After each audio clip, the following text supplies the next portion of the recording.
Good morning, Tahmina Khan is here in TKMaths is fun.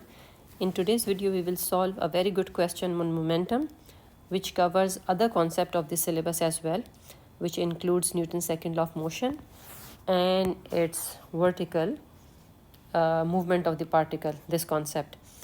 And the second part of the question you can solve either by this concept, Newton's second law of motion, or by work energy method, which covers this point.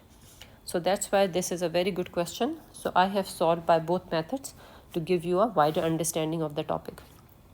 This question is from November 21, variant 4.3, question 1, right? So let's start. You can see the question here. There is a metal post which is here, right? Let me change the color. Okay, metal post, and then there is a heavy object. This heavy object hits the metal post and then metal post goes inside the ground. This is whole about it. Now, question is saying calculate the speed with which the combined post, when this object will come and hit here, they will become one object. So the combined post and object move immediately after the impact. Now what happened before that? Weight is given, mass is given to you of both the objects, post and object, and the speed with which this object will hit the post. Now, to find out the speed with which the combined object will move inside the ground, we will apply the law of conservation of momentum. And what momentum, momentum is equals to mass into velocity. Okay, so before the collision there are two parts, post and object, and after that they combine together.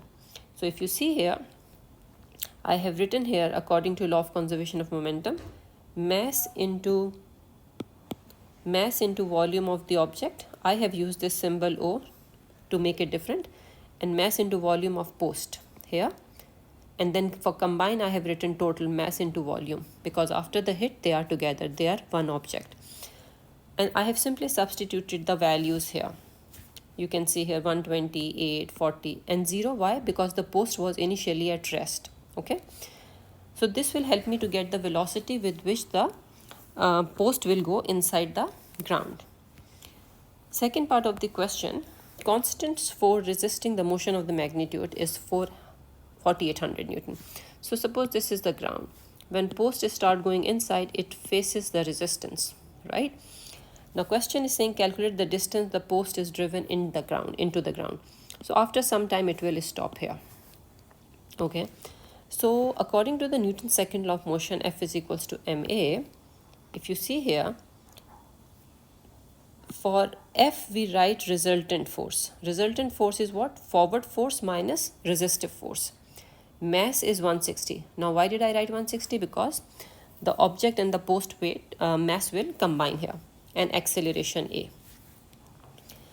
So to calculate the distance, I will find out the acceleration first of all, and after that I will apply the formula to calculate the distance. So forward force we know is due to the weight, right? Forward force is due to the weight. W is equals to mg, and resistive force is 4,800 Newton and 1,600 A. So I have substituted the values here. Now mass into gravity is 120 plus 40 times 10, right? In this line I'm substituting the values, and it is a standard in M1 we use the gravity as 10. After that you will simply solve this, manipulate this equation, and you will get the value of A, which is minus 20 m per centimeter per second square second. And then I'm using the constant acceleration formula, v square is equals to u square plus 2as, substituting the values in it, and I got distance. So distance traveled by the post is 0.9 meter. So this is how we are applying the Newton's second law of motion to find out the distance. Now I told you you can also use the energy method to do that, and it's very good to understand both the methods. It helps you to think with respect to different angles. Okay, so now for work energy equation, we know the formula is mechanical energy plus work done is equals to mechanical energy. Now what is mechanical energy? We study in the topic kinetic energy and potential energy.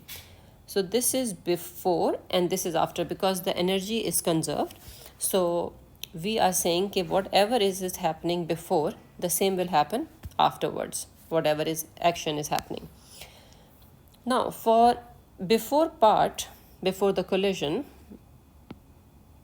sorry, before the start and the end point, start point was the when it was going inside the ground. I have made the diagram here also, I'll show it to you. So first of all, let's see here, I have written mechanical energy, split it up into two, kinetic energy plus potential energy plus work done.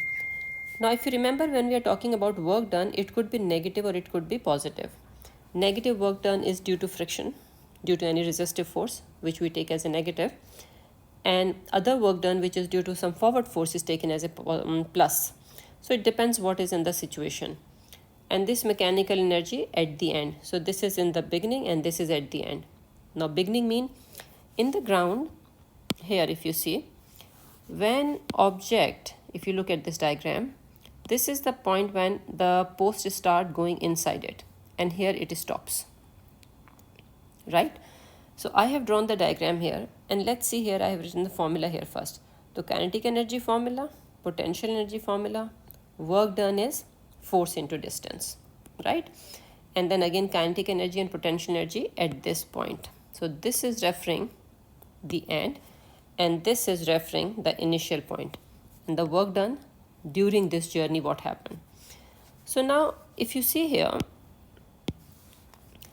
I have substituted the values. Now what about this minus sign here I have taken? Usually what happen, opposite directions, opposite sign, right? This is how vector we handle. So if you see here, velocity is downward, distance is downward from the ground, and resistance is upward, because resistance is in the direction opposite to the motion here. It's always.